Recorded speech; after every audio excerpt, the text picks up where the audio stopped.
Young directors ఛానల్కి స్వాగతం సుస్వాగతం. సినిమా వ్యూ అండ్ రివ్యూలో భాగంగా ఈ రోజున అఖండ 2 సినిమా గురించిన కొద్ది విశేషాలు మాట్లాడుకుందాం.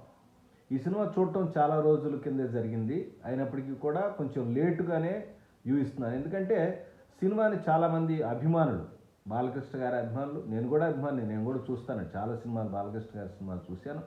సో కాబట్టి అభిమానులు, రకరకాల సినిమా ప్రేక్షకులు చూస్తూ ఉంటారు సినిమాని.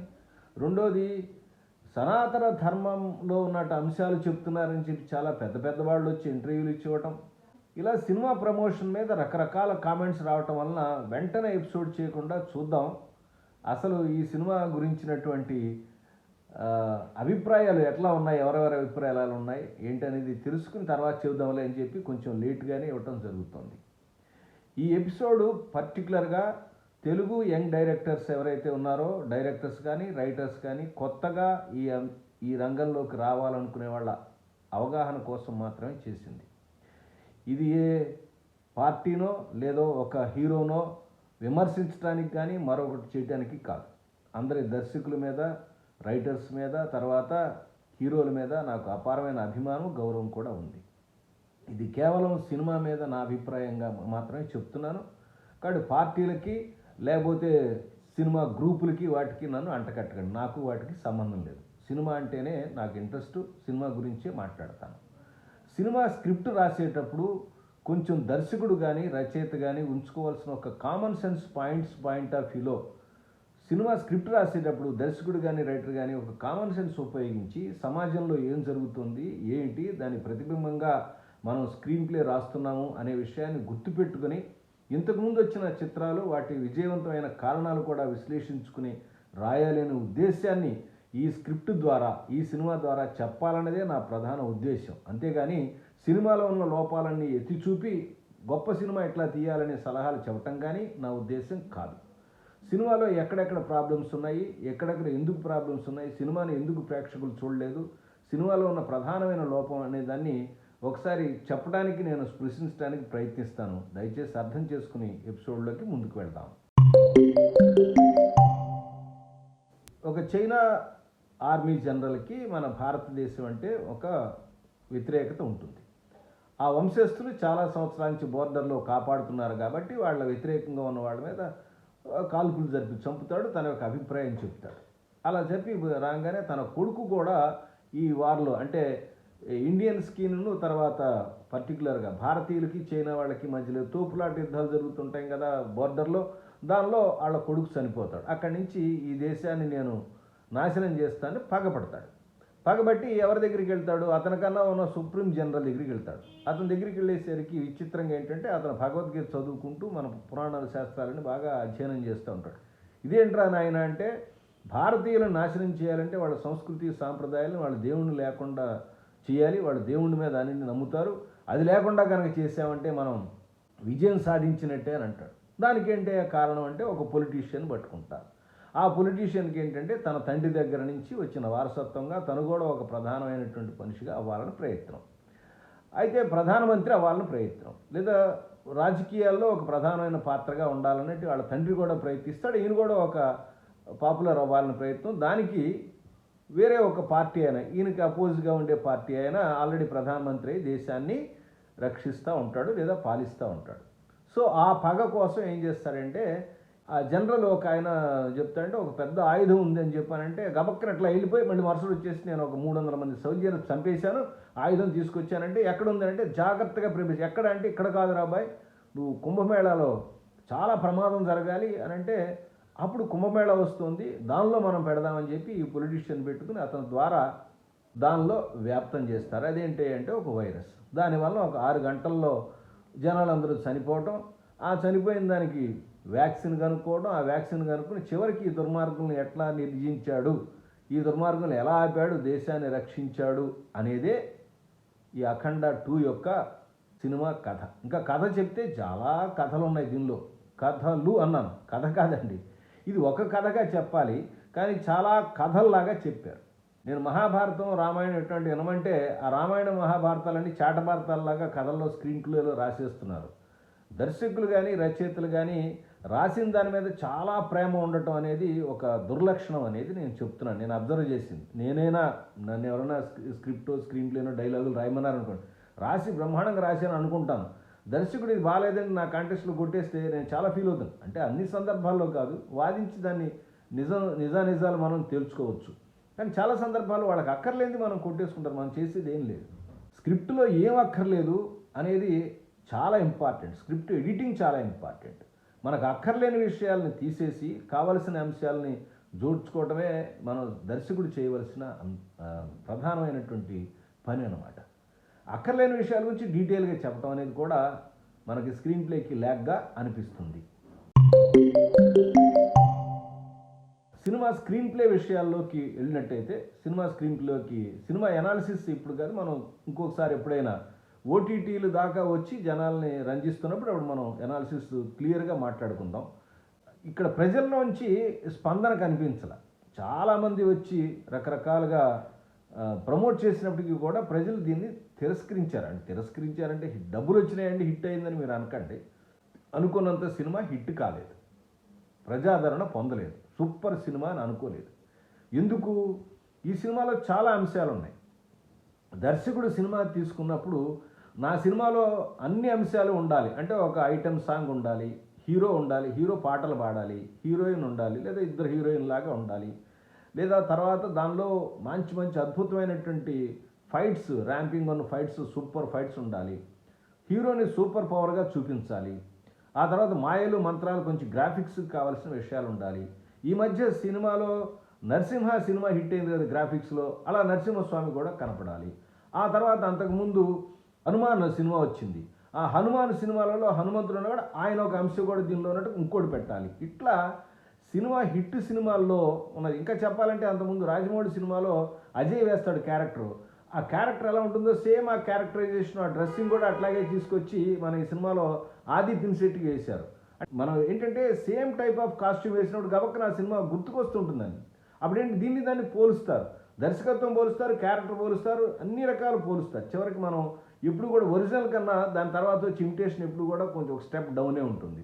ఇలా ఎన్నో రకాల యాడ్ మిక్సర్ అంటే ఒక మిక్సర్ లాగా, ఒక్కోసారి మిక్సర్ కనుక ప్రాపర్గా మిక్స్ అయిపోయినట్టుకుంటే దానిలో అద్భుతమైన టేస్ట్ వస్తుంది. మిక్సర్ కానీ దెబ్బ కొట్టింది అనుకో, టేస్ట్ బాగా పక్కన పారేస్తాం. ఇదే సినిమాలో కూడా జరిగినటువంటి కార్యక్రమం.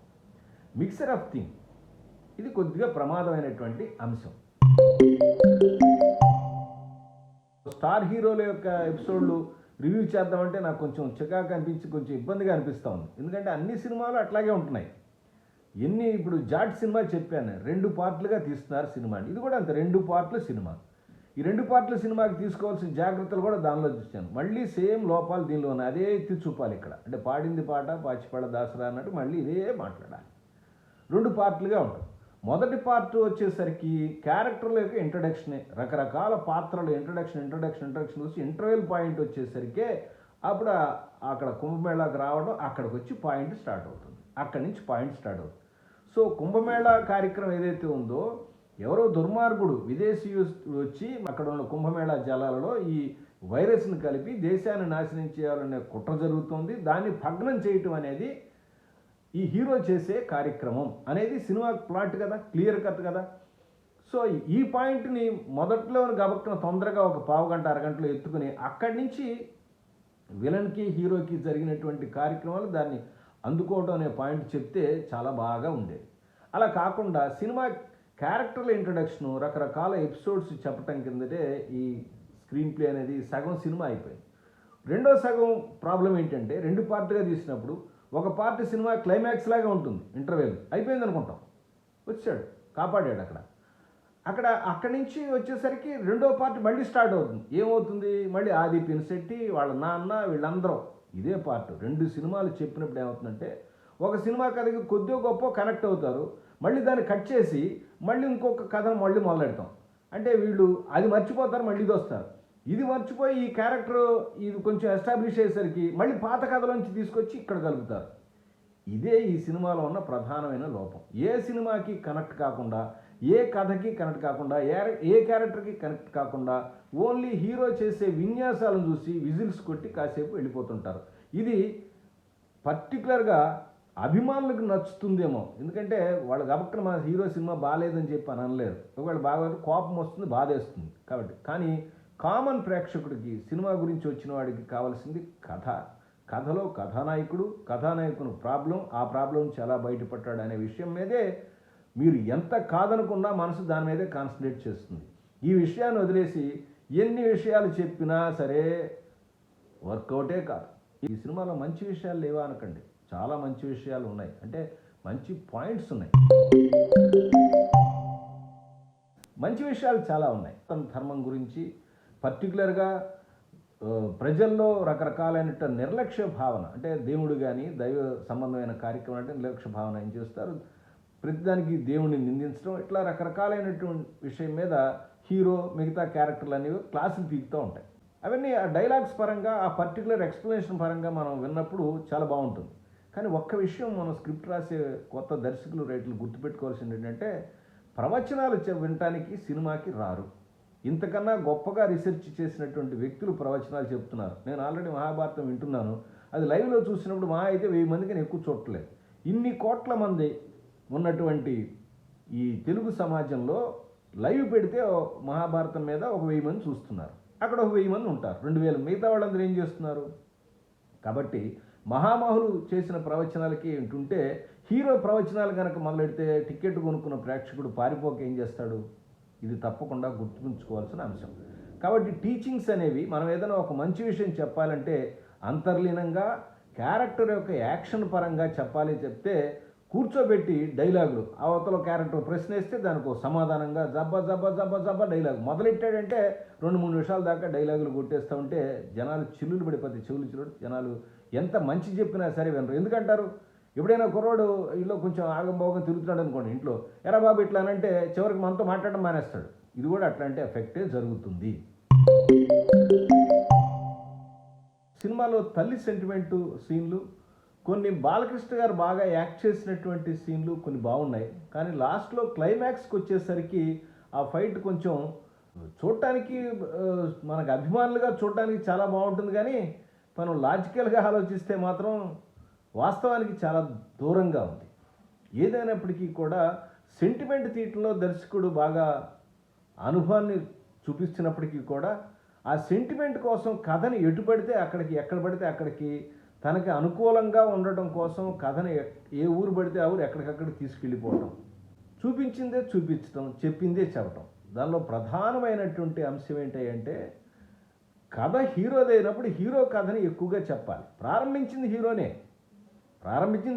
పాత సినిమా కథను కొంచెం రిఫరెన్స్ ఇచ్చారు, తర్వాత హీరో క్యారెక్టర్ ఎస్టాబ్లిష్ చేశాడు. లాజికల్గా హీరో క్యారెక్టర్ ఎస్టాబ్లిష్ చాలా బాగుంది, కరెక్ట్గా ఉంది. ఆ పాత్ర అఖండ 2 రెండో పెద్ద క్యారెక్టర్ వరకు చాలా బాగా తీసుకెళ్ళారు.